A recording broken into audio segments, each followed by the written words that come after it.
Pukaha, Mount Bruce, is an unfenced wildlife restoration project situated in the Wairarapa Region in the lower North Island. I don't think Pukaha Mount Bruce could exist without the strength of the community behind it. This is the community's space. We're its guardians, if anything. We give them the opportunity to see conservation in action. The biodiversity that we're always talking about, you and I... Many advocates, enthusiastic staff and volunteers have been involved with the project since its inception in 2002.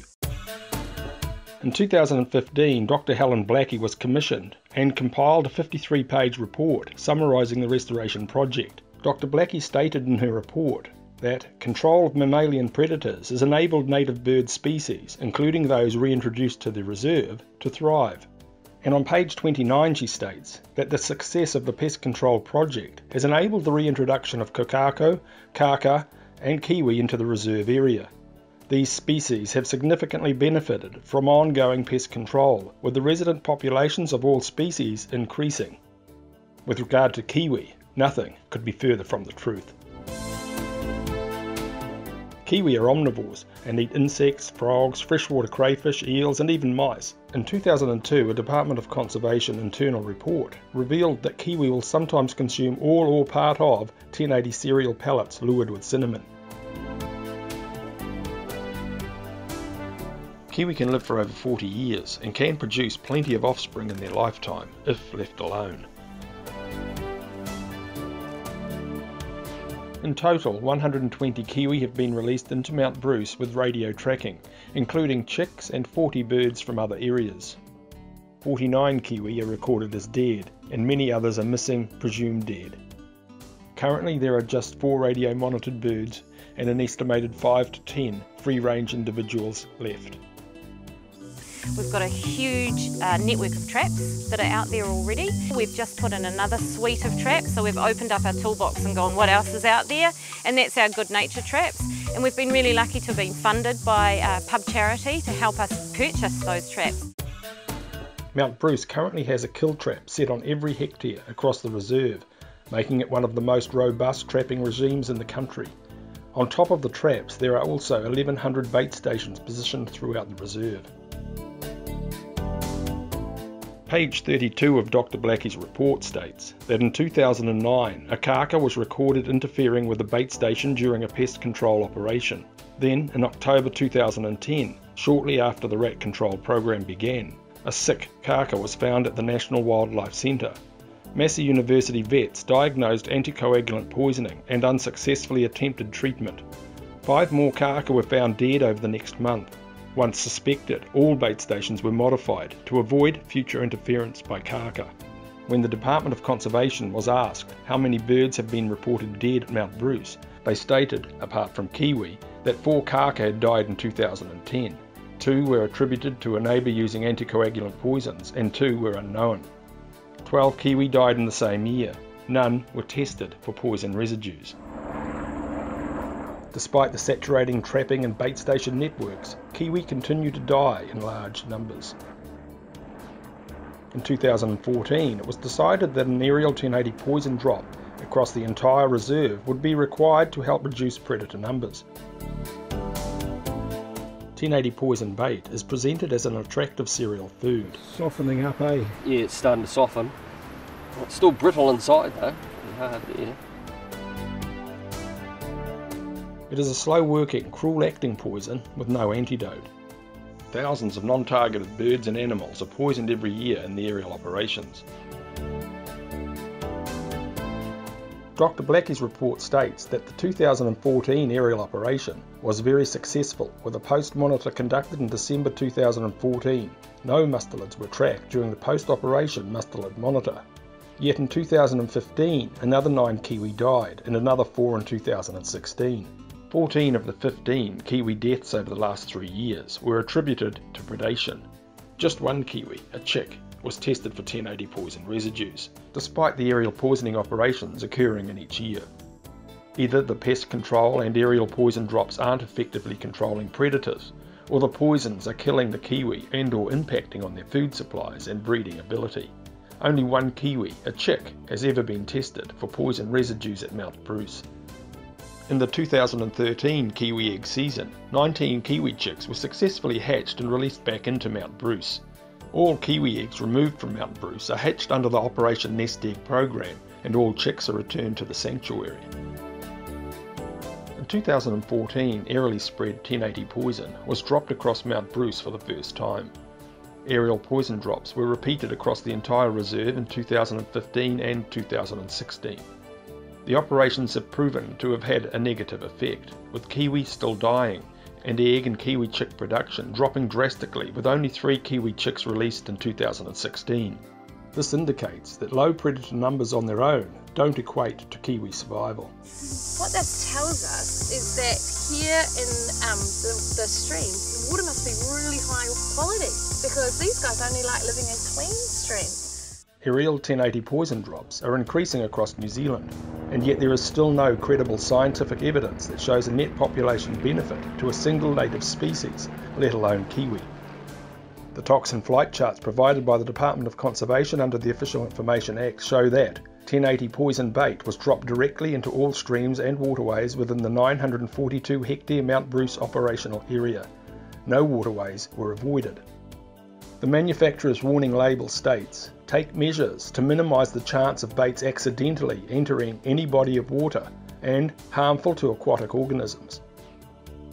When 1080 poison bait is dropped into the water, it is uptaken by plants and consumed by non-target species like freshwater crayfish and other aquatic life. In most cases, people living downstream from the drop zone, but not adjacent to it, are not informed that the 1080 poison bait has been dropped into the water they may be drawing for their homes and stock. Animal carcasses decompose in waterways and can cause spikes in E. coli for several months following aerial poisoning operations.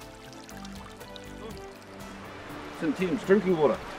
In the Environmental Risk Management Authority's 2007 review into 1080 poison, the agency stated that it understands that carcasses can reach waterways, particularly after significant rain events, and agrees there are some aspects which make this a higher risk in relation to drinking water contamination. In particular, a single carcass could contain a number of baits, and the drinking water source may have already been declared free of contamination. Bury the bugger, don't you? The manufacturer's label states, "This product is toxic to wildlife. Birds and mammals feeding on the carcasses of contaminated animals may be fatally poisoned, and the exposed bodies of all poisoned animals should be collected and destroyed by complete burning or deep burial at a landfill approved for hazardous wastes." In many situations, wide-scale predator control means jobs, budgets and cash flow, without the requirement for monitoring biodiversity benefits.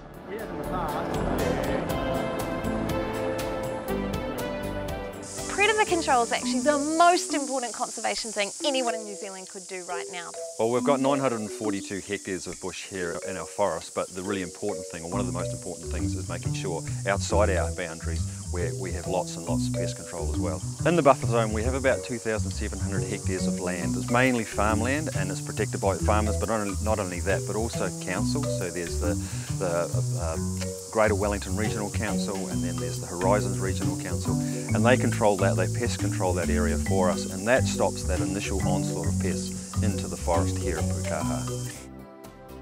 Now that most predators have been removed from Mount Bruce and its perimeter, farmers are complaining about rabbit plagues. Interfering with and manipulating ecosystems always comes with unpredicted consequences.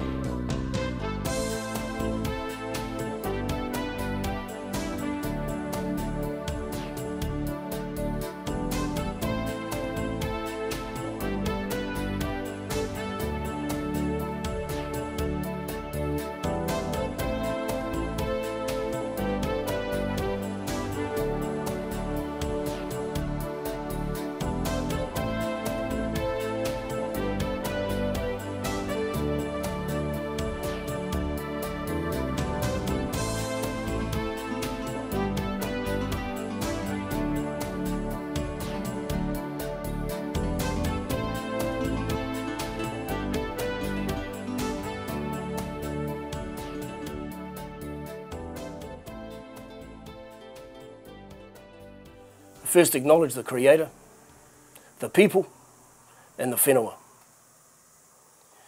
when it comes to kaitiakitanga, iwi environmental management. Back in the year of 2000, I worked for a project called Project Kiwi Whitianga. Project Kiwi at the time started back in 1991, where it was the first community organisation in New Zealand for Kiwi chick survival. We trapped that project until 2007, 2008, where it showed 50% Kiwi chick survival per annum. Project Kiwi, alongside DOC, decided to stop trapping and to go towards Operation Nest Egg and poisons. I said back then, Operation Nest Egg isn't the way to go, due to many reasons. The first, it's unnatural to steal eggs from Kiwi. It's been very disappointing to find out the Department of Conservation over the years have been taking Kiwi eggs out of the Ōkahu Valley in order to stock other parts. And it's sad and disgusting to hear that none of those eggs that have been taken out of the Ōkahu have been returned to the Ōkahu. What about the future of Ōkahu itself? And also to hear that the eggs from out of the Ōkahu Valley appear to be taken to replace Kiwi of areas that has been aerially 1080. Ōkahu Valley has not been 1080'd, and yet the Kiwi are surviving. And the other comment I also hear that's being made about the Ōkahu is that the Ōkahu Valley is frequented by pig hunters, and in the 77 years that I talked about, the Ōkahu has been always being used, like I said, as a provider for my whānau in terms of food, and of course that included pig hunting. So a lot of the talk that they say, oh, you know, pig hunters, dogs and stuff are part of the reason why the decline in Kiwis. That may be so, but not to the extent that we're talking about, where you got to rob the nests, I guess, of the surviving ones and rear them in captivity and then put them back. So it doesn't make any sense to me in terms of what is being done in terms of our bird life, I guess, within our forests.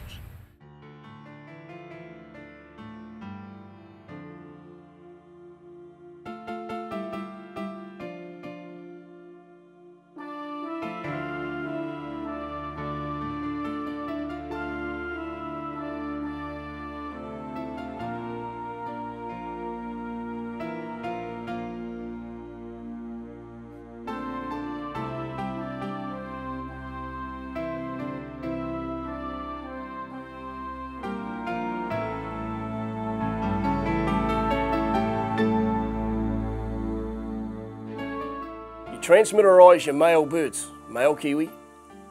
You find out where they're sitting on their nests. And in the right months of the year, you go into these nests. When the males have left the egg, we go on in there and uplift the egg. We uplift the egg to take it to Rainbow Springs and Rotorua, where they hatch them, and we introduce them back into the wild at 1,000 grams. My argument was this. First, we're tampering with nature. We don't need to be doing Operation Nest Egg when trapping works. The Kiwi coming back from Operation Nest Egg at 1,000 grams has not the muscle structure of a wild Kiwi, simply due to Operation Nest Egg Kiwi live in enclosures. They don't live in the wild. They don't develop correctly. Not only can they come back sick, and they have come back sick because I monitored sick birds and they died of being sick from coming back from Operation Nest Egg, they come back tame. I've released Operation Nest Egg chicks. They stand around your feet because they're tame, they've been handled. So what do you think they're going to do when they see a cat, a stoat or a weasel? So when they release the kiwi at Tongariro like they do at Operation Nest Egg anywhere else, in Tongariro, for example, they're using, I understand, 1080 aerial drops. We all know that 1080 is an insecticide. We all know that kiwi eat insects. So again, we're contaminating their natural environment. We aren't preserving it. Quite clearly, stop your poisons, stop your Operation Nest Egg, and start looking after your kiwi and the environment, their natural environment they live in and we live off. Kia ora.